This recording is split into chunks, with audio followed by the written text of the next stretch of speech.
I'm going to talk about the food that the Aztec eat. They eat chili peppers, squash, beans, corns, tomatoes, potatoes, fish, and cactus. The Aztec eat these things because they grew most of their foods. Also, they hunt their food too. Then they sell it at the market. This was a ball game played with a rubber ball on the court. Any important rule was that the ball was never allowed to touch the ground. Players had to use their elbows, knees, hips, and head. This object in the end was to get the ball through the stone hoop. The Aztec had two main gods, the Huzpachi god and the sun god. The Aztec farmed lots of food. The food they farmed was chili peppers, squash, tomatoes, corn, and beans. They sacrificed slaves and prisoners to their sun god, so he comes up every day. They need him for their crops. The Aztecs settled in the Valley of Mexico. At first, the environment was hard to find food and grow crops. Afterwards, they found a nice and swampy, marshy area where they could grow crops using floating gardens. The Aztecs tried very hard when they first came to the valley. Soon they started building an empire, but it took a very long time. They were one of the strongest tribes of the time. The Aztec came to the Valley of Mexico. In the valley they found several lakes. The Aztec ate many kinds of food. They ate chili peppers, squash, tomatoes, and corn. They also planted their crops on chinampas, or floating gardens. The houses they lived in were usually made with wood, straw, stone, sand, lime, and clay. They would use straw for the roofs, stone or plaster for the floors, and stones for the walls.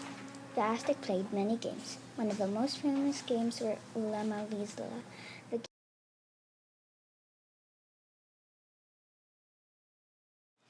Aztec clothing was loose-fitting and did not completely cover their bodies. It was made out of cotton and had many fibers. Women would weave the fibers into clothing. Girls would be taught as young as teenagers. They used a lot of dyes to make beautiful colors in the clothing. Spirulina was a food source for the Aztec and the Mesoamericans. It could be harvested from lakes. It was also a plant. They ate it for all the protein it has. It would be dried up and eaten with rice. Well, until the 16th century, it would be mostly harvested from lakes Texcoco. It had many different proteins such as allarine, tyrosine, tryptophan, and leucine. It had many different vitamins. There are different kinds of food that the Aztec ate. They ate chili, peppers, squash, tomatoes, corn, and beans. They got their food from the chinampas.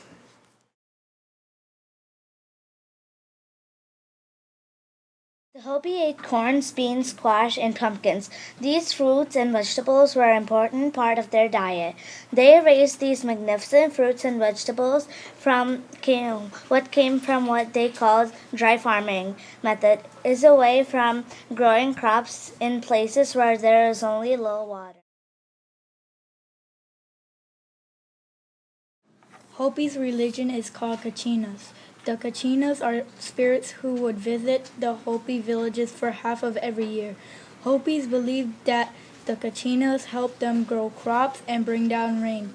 The Kachinas also show people how to live and behave. They also ask Kachinas to teach people. Kachinas are a big religion for Hopi.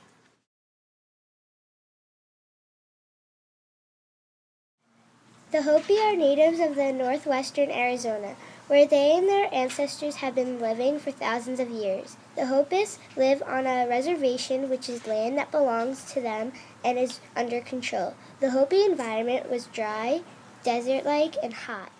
Women wore an undyed cotton robe with an embroidered belt, and the men wore an undyed straight-sleeved or sleeveless shirt that was worn like a poncho, leggings cut off just above the knees, and moccasins made of deer skin.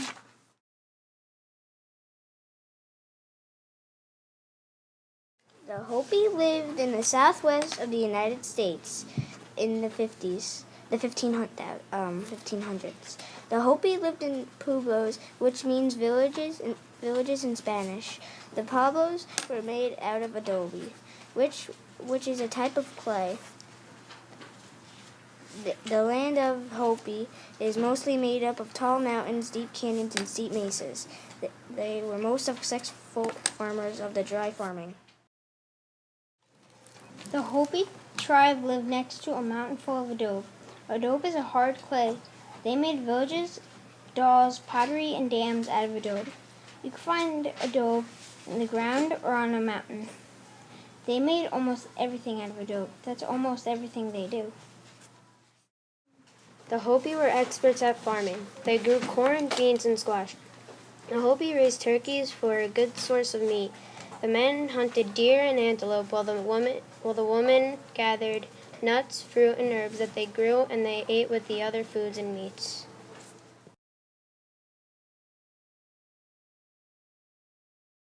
The Iroquois had 15 types of corn, also over 60 different types of beans.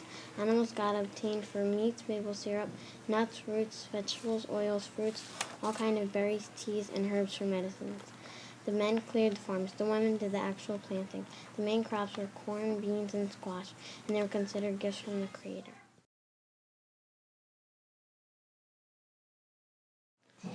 The Iroquois ate fish, meat, plants, and fruit.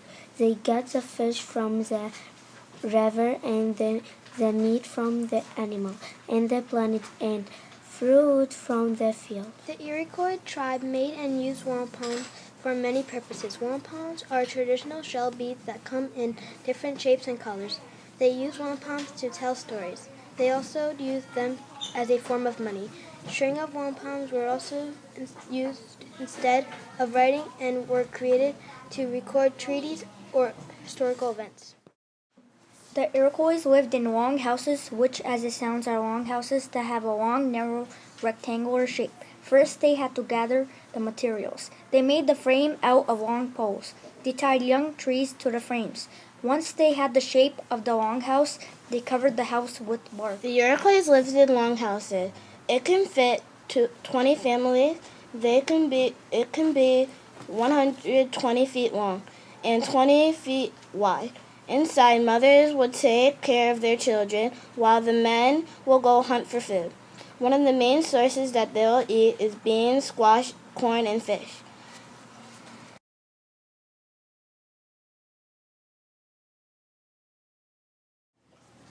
The Iroquois are a Native American group. There are 6 nations. The 6 nations are the Mohawk, the Onondaga, the Oneida, and the Caucasic, and the Tuskar. They decided to bring in Tuskar because they thought they would be stronger during war. Archaeologists believe that the league was formed in 1450 or 1600. The women were important because they helped a lot with food. The Iroquois wore clothes that none of us wear today. The woman's skirt or dress was long enough to cover their legs.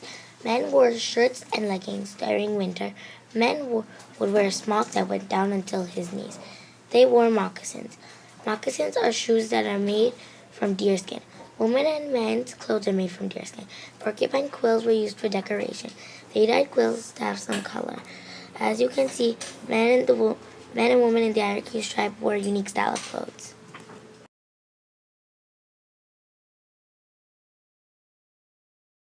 The Iroquois Indians lived in longhouses. Longhouses are long buildings made of poles covered with sheets of bark. They were huge. The longhouses were sometimes 330 feet in length and 16 to 23 feet in width. They had up to 20 families in longhouses.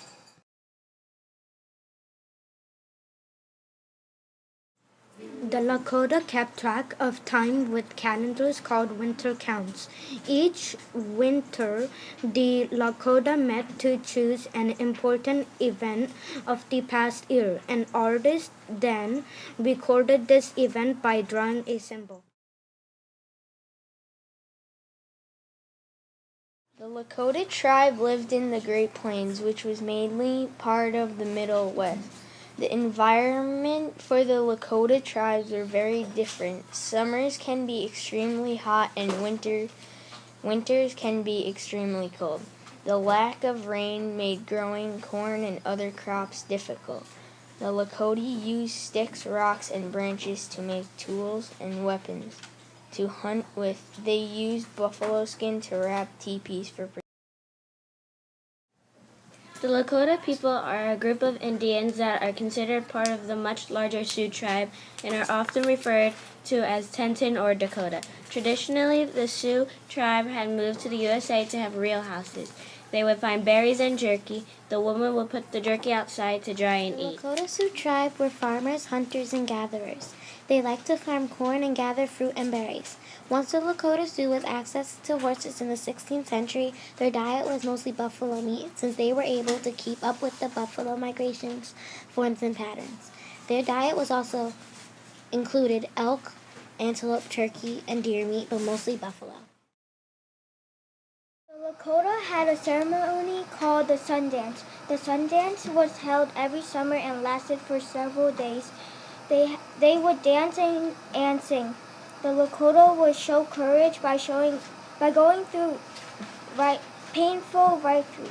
They believed that the Sundance would bring good fortune to their people. The woman spilled the teepees. A buffalo hide is scraped clean to prepare it for making a teepee. Several buffalo hides are sewn together to make the teepee.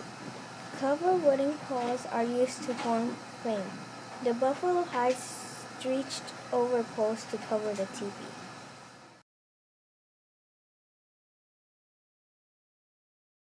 I'm going to talk about Tlingit tribe. I'm going to talk about materials from the environment that they use. The Tlingit Indians use canoe.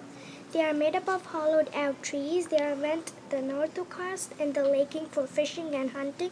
People lived in an area with then supplies of food. Most of the richness of life founded on the beaches of Southeast Alaska can be harvested for food. Salmon was the main food source.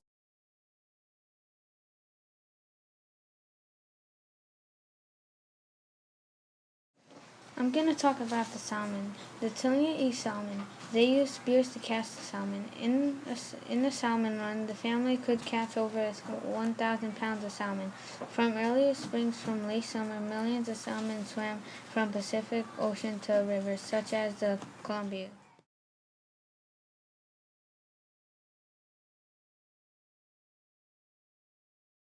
Fought the Russians. They lived in the mountainous areas in Alaska. Who were these people? The Tlingit group, of course. The temperature is hot and humid. The Tlingits lived in 3 groups. The Yahel, or raven, Gotch, or wolf, and Nahadi, or eagle. The Nahadi were small, so the researchers left them out. There were clans in the groups. The groups were dependent on wealth. There are lots of traditional Tlingit myths and legends. Storytelling is very important to the Tlingit culture. It helps them teach lessons and tells fun stories of how something became. Raven is the culture hero of Tlingit legends. He helps the people and shapes their world for them. Raven may be kind and wise, but he is also a trickster.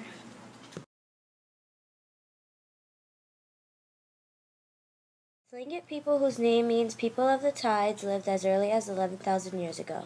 They lived in Sitka, Alaska, where they got a surplus of food. Besides plants and animals, they caught fish. They caught the fish and other animals with harpoons, nets, and bonefish hooks.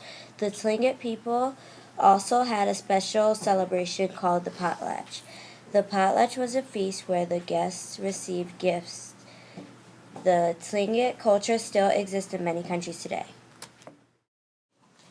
Women in the Tlingit gathered plants and herbs, and most of the children in care and cooking.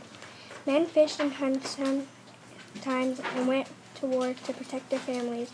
Both men and women took parts in storytelling and work and music and traditional medicine. The children were kids like today, played with one another, went to school, and helped around the house. Some went fishing and hunting with their fathers. My group is the Tlingit tribe. They lived in Yukon, Canada, southern Alaska, and in British Columbia, also on the northwest coast. Some people lived on the beach. The Tlingit tribe would eat halibut, shellfish, and seaweed. They would also eat things like salmon berry, salmon, and seal. They would only eat seal in the summer and spring. In the spring and the summer, the women would gather berries, and the men would hunt. The Tlingits lived in the northwest coast. They farmed and ate berries from trees. They also used sea animals to make clothes. They ate fish when they caught them. Their religion is Kaiher. They had death ceremonies. They made their sacrifices in front of their house. They played with dolls and tag. They called money Monty. The Tlingit had lots of food, so they had time to develop technology. They ate deer, elk, beaver, bears, fish, and sea lions and sea otters. They did not farm. Their totem pole designs were picked on purpose. Their totem poles represented important events like the Poach Feast. They lived in Alaska and Yukon, Canada.